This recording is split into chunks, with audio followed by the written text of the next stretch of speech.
Hi everyone, I hope आप सब अच्छे होंगे। उम्मीद करता हूँ जब आप ये वीडियो देख रहे होंगे तब तक आपके सेकेंड प्री बोर्ड्स भी खत्म हो चुके होंगे और अपना सिलेबस भी कंप्लीट कर चुके होंगे। बोर्ड से पहले प्रीवियस ईयर क्वेश्चंस करना उतना ही इंपॉर्टेंट है जितना वर्ल्ड कप से पहले प्रैक्टिस मैच खेलना।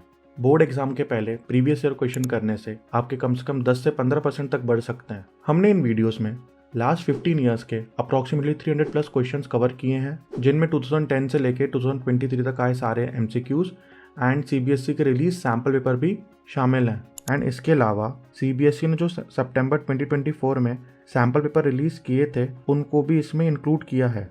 इसके लिए हमने कम से कम 3 से 4 पॉपुलर बुक्स को रीड किया है और इन्हें कंबाइन करके ये क्वेश्चंस बनाए हैं। इसमें प्रीवियस ईयर क्वेश्चंस को ना केवल चैप्टर वाइज क्लासीफाई करा है बल्कि हर चैप्टर के MCQs को टॉपिक वाइज सेग्रेगेट करा है ताकि आपके एक प्रॉपर फ्लो में सारे MCQs कवर हो जाएं एंड आपको ये आइडिया लग जाए कि बोर्ड्स में किस टाइप के क्वेश्चंस आते हैं। हमने क्वेश्चंस के टॉपिक को भी एक्सप्लेन किया है और जरूरत पड़ने पर डायग्राम्स की मदद से क्वेश्चंस को समझाने की कोशिश की है ताकि आपको पूरे वीडियो को कॉम्प्रिहेंसिव आइडिया मिल जाए, क्योंकि बोर्ड्स में यूजुअली क्वेश्चन रिपीट नहीं होते हैं बट उनके कॉन्सेप्ट्स रिपीट होते हैं। MCQs में ये भी इंश्योर किया गया है कि आपको सही आंसर और उसके एक्सप्लेनेशन के साथ साथ बाकी 3 ऑप्शन गलत क्यों हैं इसको अभी एक्सप्लेनेशन दिया गया है, ताकि एक क्वेश्चन की जगह आपके 4 क्वेश्चंस प्रिपेयर हो जाएं जो ना केवल आपको MCQs में बल्कि सेक्शन B, C, D और E के क्वेश्चंस को सॉल्व करने में भी मदद करेंगे। मुझे ये उम्मीद है अगर आप ये वीडियोस अच्छे से देख लेंगे तो आप बोर्ड्स में कम से कम 20 में से 18 क्वेश्चंस तो सही करके आएंगे। आप इन सारे क्वेश्चंस को टेक्स्ट फॉर्मेट में भी रीड कर सकते हैं हमारे इंस्टाग्राम पेज पर।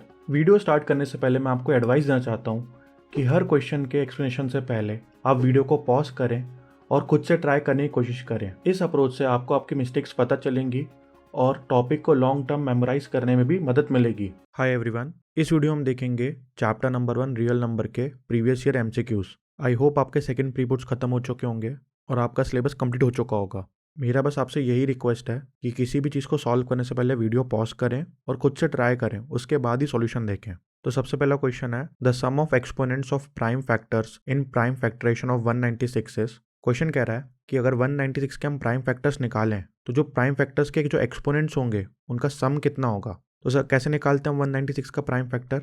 सबसे पहले हम इसको यहाँ लिखते हैं, फिर किससे जाएगा ये जाएगा 2 से, तो 2 से जाएगा तो कितना हो जाएगा, ये हो जाएगा 98। फिर 98 किससे जाएगा, अगेन 2 से जाएगा तो कितना हो जाएगा 49। फिर 49 किससे आएगा, 7 से जाएगा तो आएगा 7। फिर 7 किससे आएगा, अगेन तो 7 से आएगा तो 1 आएगा। तो 196 के फैक्टर्स क्या हुए, 2 इंटू 2 इंटू 7 इंटू 7, जिसको हम क्या लिख सकते हैं 2 का स्क्वायर इंटू 7 का स्क्वायर। अब देखिए ये प्राइम फैक्टर्स हैं, इनके एक्सपोनेंट्स क्या है 2 और 2, तो अगर मैं उनका ऐड करूंगा तो कितना आएगा 4 आएगा। तो 2 + 2 कितना होगा 4, तो आंसर क्या होगा इसका 4। चलिए अगला क्वेश्चन देखते हैं। अगला क्वेश्चन कह रहा है the exponent of 5 in prime factorization of 3750। मतलब अगर मैं 3750 का फैक्टराइजेशन करूंगा तो उसमें जो 5 के एक्सपोनेंट की पावर कितनी होगी ये बताना है मेरे को। तो चलिए स्टार्ट करते हैं। सबसे पहले मैं क्या करूंगा, अगेन इसके एलसीएम की जो मेथड होता है, प्राइम फैक्टराइजेशन का मेथड होता है, उसको मैं लगाऊंगा। तो यहाँ पे क्या लिखूंगा 3750 किससे जाएगा, अगेन ये जाएगा। अगर मैं 5 से करूँ डायरेक्ट तो ये कितना होगा 750। आप चाहें तो 2 से भी कर सकते हैं, लेकिन मैं अभी क्यों कर रहा हूँ 5 से, क्योंकि मुझे 5 में इंटरेस्ट है ज़्यादा। फिर 5 से करूँगा तो कितना होगा, यहाँ पे ये होगा मेरा 150। फिर मैं अगेन 5 से करूँगा तो ये आएगा 30। फिर मैं 5 से करूँगा तो आएगा 6। फिर मैं 2 से करूँगा तो आएगा 3। फिर मैं 3 से करूँगा तो आएगा 1। तो 3750 को मैं क्या लिख सकता हूँ, 5 into 5 into 5 into 5 into 2 into 3 which is equal to 5 की पावर 4 इंटू 2 इंटू 3।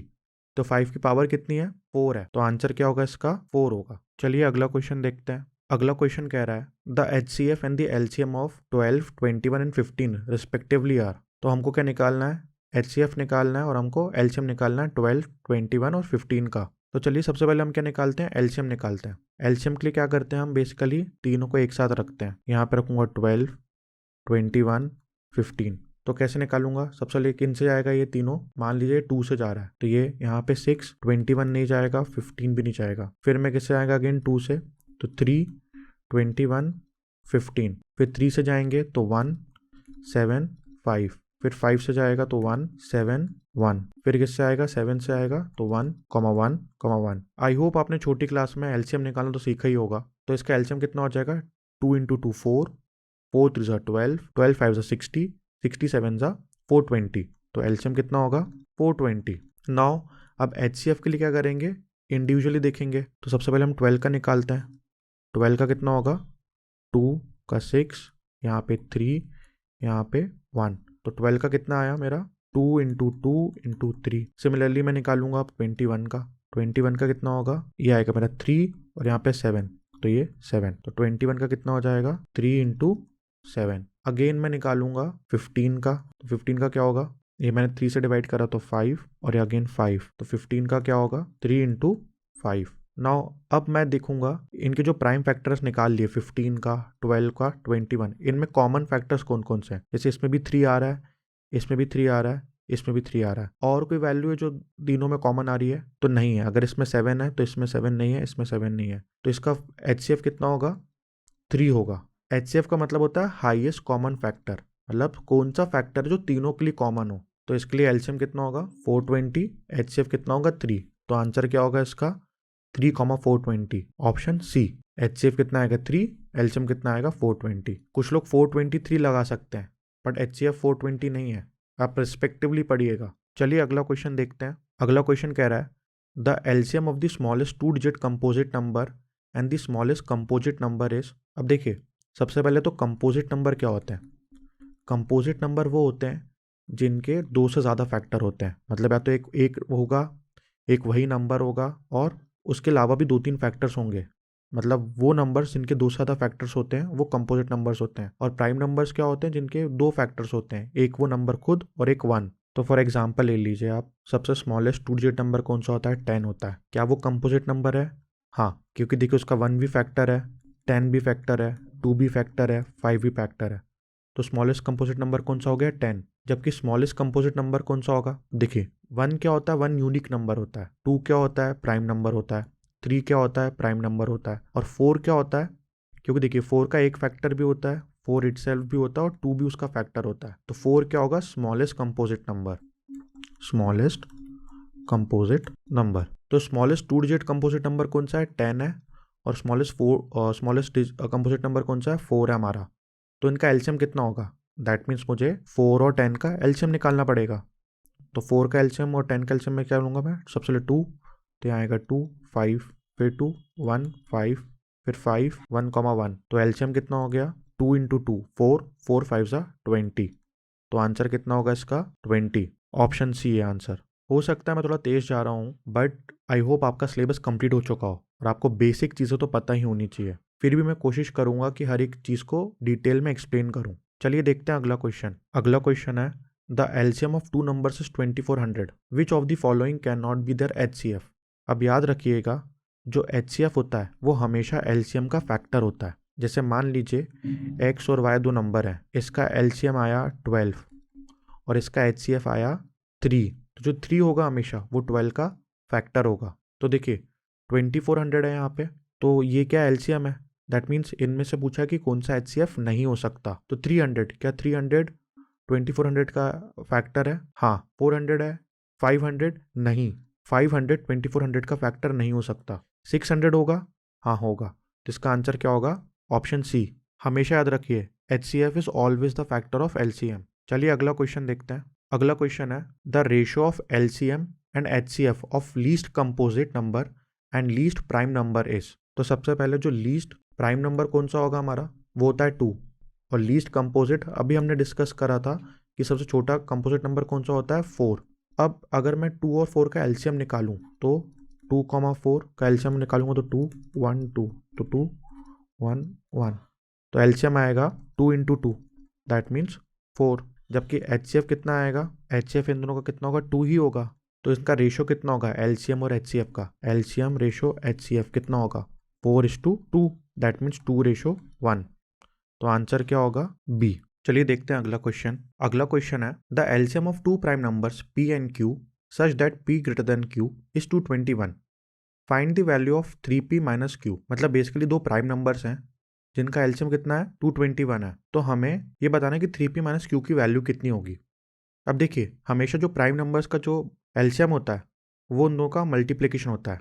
मतलब मान लीजिए एक नंबर है 2 और 3, अभी दोनों क्या है बेसिकली प्राइम नंबर्स हैं, तो अगर मैं इनका एलसीएम निकालूंगा तो एलसीएम क्या होता है प्राइम नंबर्स का, मैं उसको ही मल्टीप्लाई कर दो, वही उसका एलसीएम होता है। तो मान लीजिए 221 है। अब 221 किन्हीं दो नंबर्स का मल्टीप्लिकेशन है, तो मुझे इतना पता है कि 221 किसकी टेबल में आता है, 13 की टेबल में आता है। तो 13 वन ज़ा 13, यहाँ आएगा 9। अब अगर मैं 1 कैरी करूँगा तो 91 हो जाएगा। 13 7 ज़ा 91, तो ये कितना हो जाएगा, जो 221 है वो किसके फैक्टर है, 13 एंड 17 के। तो ऑब्वियसली पी क्या है, बड़ा नंबर था, तो 17 क्या हो जाएगा, पी हो जाएगा। और यहाँ पे क्यू क्या था, छोटा नंबर था, तो वो 13 हो जाएगा। तो पी की वैल्यू कितनी, 17, क्यू की वैल्यू 13। अब मेरे को निकालना है 3p माइनस क्यू की वैल्यू। अब 3p की वैल्यू कितनी है, 17, और क्यू की वैल्यू कितनी है, ये देखिए ये क्यू है, क्यू की वैल्यू कितनी है, 13। तो 17 3 51 minus 13 which is equal to 38। तो इसका आंसर क्या होगा, 38, ऑप्शन सी। मेरी आपसे रिक्वेस्ट है कि सॉल्यूशन देखने से पहले आप एक बार खुद भी कोशिश करिए वीडियो पॉज करके, ताकि आपको पता चल पाए कि आपकी गलती कहाँ हो रही है। अगर अपन वीडियो स्लो रखेंगे तो फिर वो बहुत लंबा हो जाएगा, इसलिए अपन हल्का सा स्पीड में चलेंगे। चलिए अगला क्वेश्चन देखते हैं। अगला क्वेश्चन कह रहा है the ratio of HCF to LCM of least composite number and least prime number is. ये कब आया, 2023 के स्टैंडर्ड में आया। ये सेम क्वेश्चन हमने भी करा था कि HCF LCM का रेशियो कितना होगा लीस्ट कंपोजिट नंबर में और लीस्ट प्राइम नंबर में। ये देखिए एक सेकंड में दिखाता हूँ आपको। ये क्वेश्चन आया था 2021 में, और एज इट इज क्वेश्चन उठा के दे दिया 2023 में। सी, क्वेश्चंस रिपीट होने के चांसेस बहुत कम है, लेकिन कॉन्सेप्ट हमेशा रिपीट होंगे। एक ही तरह के क्वेश्चंस पूछे जाते हैं बार बार। तो वापस क्वेश्चन में आते हैं। तो हमें पता है कि लीस्ट कंपोजिट नंबर कौन सा होता है, लीस्ट कंपोजिट नंबर है 4, जबकि लीस्ट प्राइम नंबर कौन सा है, ये है 2। तो क्या होगा बेसिकली, इसका HCF कितना होगा 4, 2 का, ऑब्वियसली 2 होगा, और LCM कितना होगा 4, 2 का 4 होगा। तो इनका रेशियो कितना होगा, HCF रेशियो LCM कितना होगा, 2:4, दैट मीन्स 1:2। तो इसका आंसर क्या होगा, 1:2। चलिए अगला क्वेश्चन देखते हैं। अगला क्वेश्चन है HCF into LCM for numbers 30 and 70 is. अब बोला गया HCF इंटू LCM क्या होगा अगर दो नंबर दिए हैं। तो एक प्रॉपर्टी होती है कि अगर मान लीजिए दो नंबर हैं A और B, तो इन दोनों का जो प्रोडक्ट होगा, मतलब कि अगर दो नंबर है तो उनको अगर मल्टीप्लाई करूंगा, तो उनको अगर HCF और LCM को मल्टीप्लाई करूंगा तो दोनों वैल्यूज बराबर आएंगी। तो मुझसे क्या पूछा गया यहाँ पे, HCF इंटू LCM का प्रोडक्ट पूछा गया। तो मुझे पता है अगर मैं नंबर्स को मल्टीप्लाई कर दूंगा तो मुझे HCF इंटू LCM मिल जाएगा। तो 30 इंटू 70 कितना होता है, 2100। तो आंसर क्या होगा, ऑप्शन ए सी। ये बहुत ज़्यादा इंपॉर्टेंट है आपके एग्जाम पॉइंट ऑफ व्यू से। हमेशा याद रखिएगा कि जो नंबर्स हैं उनके LCM और HCF का जो प्रोडक्ट होता है वही वो नंबर्स का प्रोडक्ट का वैल्यू होता है। चलिए देखते हैं अगला क्वेश्चन। अगला क्वेश्चन कह रहा है if two positive integers A and B are written as A x³ y² and B xy³ where x and y are prime numbers then HCF A, B is. अब देखिए मुझे दो नंबर दिए गए हैं, पहला क्या दिया गया x³ y² और दूसरा नंबर क्या दिया गया xy³। तो मुझे इनका क्या बताना है, HCF बताना है। तो बहुत आसान होता है। सबसे पहले देखिए इनमें कॉमन फैक्टर क्या है, A और B में। सबसे पहले x है दोनों में, तो उसकी लोएस्ट पावर किस में है, B में है, कितनी 1।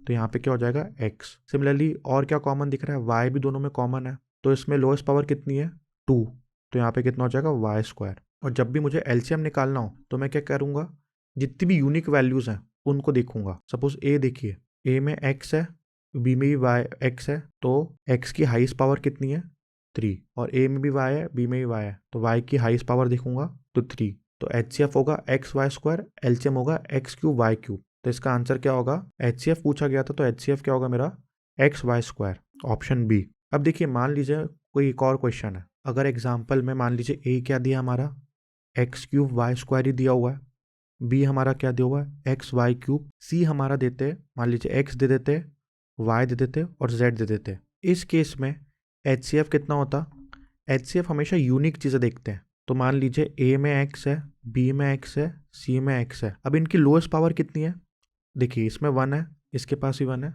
तो ये 1 आ जाएगी। फिर y A में है, B में है, C में है, तो इसमें लोएस्ट पावर कितनी है, अगेन 1 है, ये 3 है 2 है, तो ये 1 हो गया। अब z यहाँ पे है लेकिन यहाँ पे नहीं है, तो कॉमन फैक्टर नहीं है, दैट मीन्स HCF क्या होगा xy। LCM में क्या देखते हैं हम, हमेशा यूनिक कॉमन फैक्टर्स देखते हैं, यूनिक चीज़ें देखते हैं। जैसे देखिए x इधर है लेकिन x की क्या देखेंगे, हाईएस्ट पावर देखेंगे, तो क्या हो जाएगा x³। फिर y तीनों में है, उससे कोई फर्क नहीं पड़ता, अगर एक में भी होगा तो भी उसको लिखेंगे LCM के केस में। तो y में हाईएस्ट पावर कितनी है, अगेन 3 है, तो y3। सिमिलरली जेड, अब देखिए जेड अकेले सी में है बट उसको भी हम लिखेंगे यहाँ पे, तो एलसीएम कितना होगा x cube y cube z. I hope आपको समझ में आया होगा कि एलसीएम और एचसीएफ कैसे निकालते हैं अगर हमको वेरिएबल्स दिए हो तो। चलिए करते हैं अगला क्वेश्चन। अगला क्वेश्चन है the LCM of smallest 2 digit composite number and smallest composite number. ये 2024 के सैंपल पेपर में है। ये सेम क्वेश्चन अपन ने अभी सॉल्व करा था, मैं आपको दिखाता हूँ। ये देखिए सेम क्वेश्चन 2019 में आया था, same question the LCM of smallest 2 digit number and smallest composite number. तो देखिए स्मॉलेस्ट 2 डिजिट कंपोजिट नंबर कौन सा होता है 10 होता है, और स्मॉलेस्ट कंपोजिट नंबर कौन सा होगा 4 होगा। तो इन दोनों का एलसीएम कितना होगा 4 10। तो इसका एलसीएम कितना होगा 2 ले लेंगे, तो यहाँ पे 2 5 2 1 5 5 1 5 2 10 10 2 20। तो आंसर क्या होगा 20। चलिए अगला क्वेश्चन देखते हैं। अगला क्वेश्चन है the HCF of 2 numbers is 5 and their product is 150 then their LCM is 40। बोला गया एचसीएफ 2 नंबर का 5 है और वो 2 नंबर्स का प्रोडक्ट कितना 150 है, तो एलसीएम कितना होगा 40 होगा। नहीं, ये फॉल्स स्टेटमेंट है। क्यों? कि देखिए एचसीएफ इंटू एलसीएम क्या होता है, प्रोडक्ट होता है 2 नंबर्स का। एलसीएम कितना है 40, एचसीएफ कितना है 5, तो ये कितना होगा 200, जबकि प्रोडक्ट कितना दिया है 150। तो ये क्या बराबर होंगे? बराबर नहीं होंगे। दैट मीन्स ये फॉल्स है। For any 2 positive integers A and B HCF into LCM क्या होता है प्रोडक्ट होता है, तो दिस इज ट्रू। तो आंसर क्या होगा assertion is false, reason is true, तो ऑप्शन डी। चलिए अगला क्वेश्चन देखते हैं। अगला क्वेश्चन कह रहा है if 2 positive integers a and b are written as a x cube y square and b x y cube where x and y are prime numbers then the result obtained by dividing the product of the positive integer by the LCM is। बोला गया question में कि 2 numbers हैं basically a and b where x and y are prime numbers then the result obtained by dividing the product of the 2 positive integers। अगर मैं a into b करूँगा और उसको डिवाइड करूंगा एलसीएम से तो मेरा आंसर क्या आएगा। अब देखिए सबसे पहले मुझे क्या करना है, ए कितना दिया है x cube y square, B कितना दिया गया है एक्स वाई क्यूब, तो ए इंटू बी निकाल लेता हूँ सबसे पहले। तो एक्स क्यूब इंटू एक्स कितना होगा एक्स की power 4, y square into y power cube कितना होगा वाई की पावर 5। अब इनका मैं एलसीएम निकालूंगा।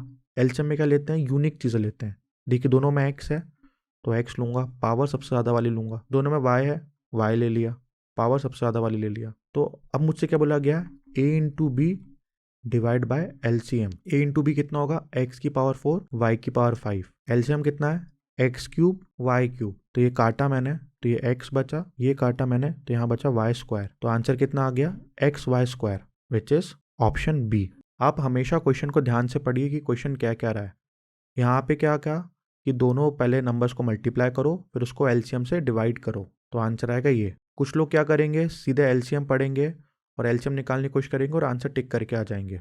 देखिए एलसीएम का ऑप्शन भी दिया गया है, तो आप क्वेश्चन को ध्यान से पढ़िएगा। चलिए अगला क्वेश्चन देखते हैं। अगला क्वेश्चन कह रहा है 3 alarm clocks ring their alarm at regular intervals of 20 minutes, 25 minutes and 30 minutes respectively. If they first beep together at 12 noon, at what time will they beep again for the first time? बोला गया है 3 alarm clock है, जो एक clock हर 20 minute में बजती है, दूसरी 25 मिनट बजती है और तीसरी 30 मिनट बजती है। अगर तीनों क्लॉक एक साथ 12 बजे बजी थी तो दोबारा वो एक साथ कब बजेंगी। ऐसे केस में हम क्या निकालते हैं, हम निकालते हैं एलसीएम। तो 20, 25 एंड 30 का एलसीएम कितना होगा, सबसे पहले हम निकालते हैं। मैं अगेन किससे कर सकता हूँ 5 से कर लिया मान लीजिए। आपको स्टार्ट 2 से ही करना है लेकिन आप 5 से भी कर सकते हैं। तो ये 4 5 6, फिर अगेन मैंने किससे कर दिया 2 से कर दिया, तो कितना हो गया 2, ये कितना हो गया 5 और ये कितना हो गया 3। फिर मैंने किससे कर दिया 2 से कर दिया तो 1 5 3, फिर मैंने 3 से कर दिया तो 1 5 1, फिर 5 से कर दिया तो 1 1 1। एलसीएम कितना होगा 5 3 सा 15, 15 2 सा 30, 30 2 सा 60, 65 सा 300। तो एलसीएम कितना आ गया 300 और ये मिनट्स में आएगा। तो जो अगली बार एक साथ कब बीप बचेगी 300 मिनट्स के बाद। 300 मिनट्स मतलब कितना होता है, एक घंटे में कितने होते हैं 60 मिनट्स होते हैं, तो 300 मिनट्स मतलब 5 घंटे। तो अगली बार कब बचेंगे 5 PM पे। क्यों? क्योंकि पहली बार 12, तो 12 से 5 घंटे ऐड करें तो 5 PM होगा। चलिए अगला क्वेश्चन देखते हैं। अगला क्वेश्चन कह रहा है द नंबर 5 - 3√5 + √5 कितना होगा।